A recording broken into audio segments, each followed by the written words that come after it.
So the more happiness you chase the less happy you become. अब ये इसलिए होता है क्योंकि सपोज करो आप कोई एक सॉफ्टवेयर बना रहे हो और आप सोच रहे हो मुझे इसको सबसे ज़्यादा स्ट्रॉन्ग बनाना है, मतलब कोई इस सॉफ्टवेयर में हैक ना कर पाए। तो आप किस चीज़ के लिए ढूंढोगे, आप क्या चीज़ को फाइंड करना चाहोगे?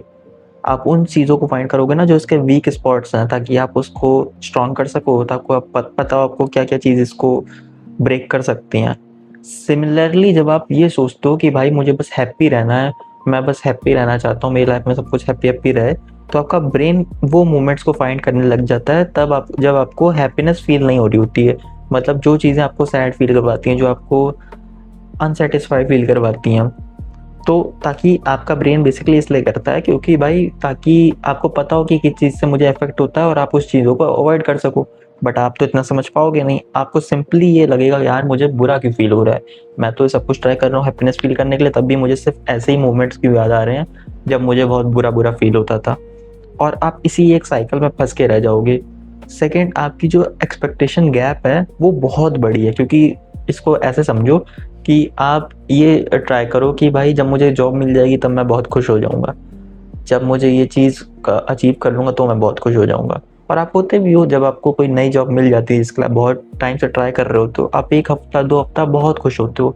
बट फिर आपको क्या होता है, आपकी एक्सपेक्टेशन जो होती है वो स्विच हो जाती हैं कि अब भाई अब मुझे जब प्रमोशन मिल जाएगा तब मैं बहुत खुश हो जाऊंगा। फिर आप 1-2 हफ्ता प्रमोशन मिलने के बाद खुश रहते हो, फिर आपकी चेंज हो जाती है कि अब मैं एक कार खरीद लूंगा तो मैं बहुत खुश हो जाऊंगा।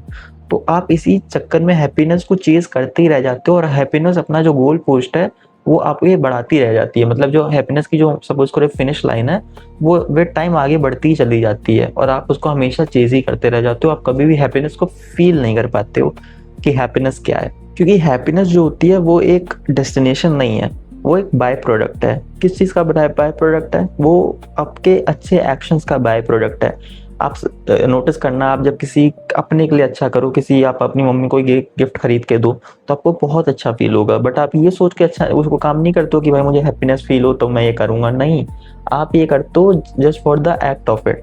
आप उसके लिए आपको अपनी मम्मी को गिफ्ट देना है तो आप गिफ्ट देते हो, और उसके बाय प्रोडक्ट है ये कि आपको हैप्पीनेस फील होगी ही होगी। सिमिलरली जब आप किसी की हेल्प करते हो, किसी रास्ते में कोई चल रहा है आपने उसकी हेल्प करी तो आपको एक छोटा सा हैप्पीनेस फील होता है, आपके अंदर एक हैप्पी हार्मोन्स आपके रिलीज होते हैं, थोड़े टाइम के लिए होते हैं बट होते हैं। बट आपका दिमाग ये चीज़ सोच के नहीं करता कि यार मैं इसकी मदद करूँ तो मुझे अच्छा लगेगा, वो ऑटोमेटिकली ही वो फील हो जाता है। क्यों? क्योंकि happiness is a by product. आप इस चीज़ को ऐसे नहीं कर सकते हो कि यार मुझे ये चीज़ चाहिए, मैं इस चीज़ को चेज़ करता रहूँगा तो मुझे वो मिल जाएगी। तो आप जितना आप हैप्पीनेस को चेज़ करोगे उतना आप हैप्पीनेस आपसे दूर ही जाएगी। आपको ये बात इतने टाइम बाद तो अब पता ही चली गई होगी। और इसी के साथ आपको ये भी समझना पड़ेगा कि हैप्पीनेस इज़ एन इमोशन, और इमोशंस आपकी लाइफ में कांस्टेंट नहीं रह सकते हैं। जैसे आपको सैडनेस फील होती है तो सैडनेस भी आपकी लाइफ में कांस्टेंट फील नहीं करवाएगी आपको। सिमिलरली हैप्पीनेस भी है, आपकी लाइफ में थोड़े टाइम के लिए रहेगी बट वो कॉन्स्टेंटली आपके साथ नहीं बनी रहेगी। बट आप अगर ये सोचोगे भाई मैं हमेशा ही हैप्पी रहूं, तो आपका जो हैप्पी मोमेंट्स भी होगा, जो आपके पल भी होंगे खुशी के, आप उसको भी इसी टेंशन में गवा दोगे कि यार ये मुझे थोड़े टाइम के लिए फील हो रही है, फिर ये भी मुझे फील नहीं होगी। आपको ये कांस्टेंट टेंशन में ही रहोगे आप कि भाई मुझे अब एक चीज़ से हैप्पीनेस मिल चुकी है, मुझे जल्दी जल्दी कोई नई चीज़ ढूंढनी पड़ेगी इसके पहले ये इमोशन फेड अवे हो। क्योंकि भाई at the end it's an emotion, और भाई वो फेड अवे होना ही होना है, क्योंकि emotions are not constant in your body. वो तो हॉर्मोन्स है ना, केमिकल्स हैं। अभी आपने कुछ किया, आपको रिलीज हुआ, आपको हैप्पीनेस फील हो गई, कल को आपको नहीं होगी वो। उसके लिए आपको दोबारा कोई ऐसा एक्शन लेना पड़ेगा, कोई ऐसे काम करने पड़ेंगे, आपको अपने रूटीन फिक्स करना पड़ेगा, हेल्दी हैबिट्स लेनी पड़ेगी, आपके अपने अपनों के साथ टाइम स्पेंड करना पड़ेगा, आपको एक ऐसी लाइफ बनानी पड़ेगी जो आपकी ड्रीम लाइफ से सिमिलर लगे आपको। तो वो इन सब चीज़ों का वो एक बाय प्रोडक्ट होगा हैप्पीनेस। बट वो एक कांस्टेंट चीज़ नहीं है कोई जो आपको मैं ला के दे दूँ तो आप हमेशा अपने पास उसको रखे रहोगे। अब अगर आपको रियलिटी में हैप्पीनेस को फील करना है तो आपको कुछ चीज़ों पे ध्यान देना पड़ेगा बस। जो आपके रिलेशनशिप्स हैं वो क्या वो मीनिंगफुल है, क्या वो अच्छे हैं? जो आपका वर्क है वो मीनिंगफुल है आपकी लाइफ में, या फिर वो ऐसे ही चलता जा रहा है? आपकी फिजिकल हेल्थ क्या वो अच्छी है?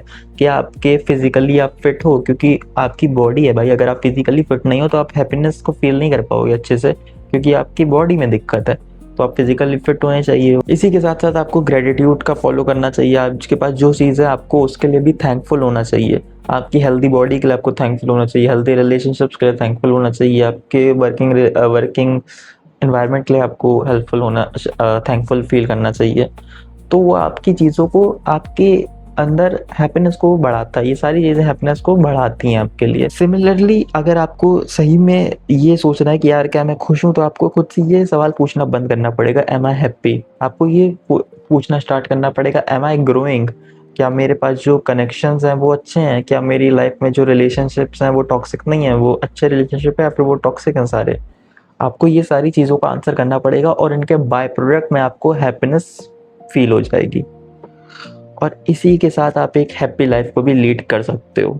सो नाउ आई थिंक हमने काफ़ी देर बात कर ली इस टॉपिक के बारे में, और आई होप आपको कुछ नए पर्सपेक्टिव्स मिले होंगे। फिर मिलते हैं किसी और वीडियो में किसी और टॉपिक के साथ। तब तक के लिए ध्यान रखना।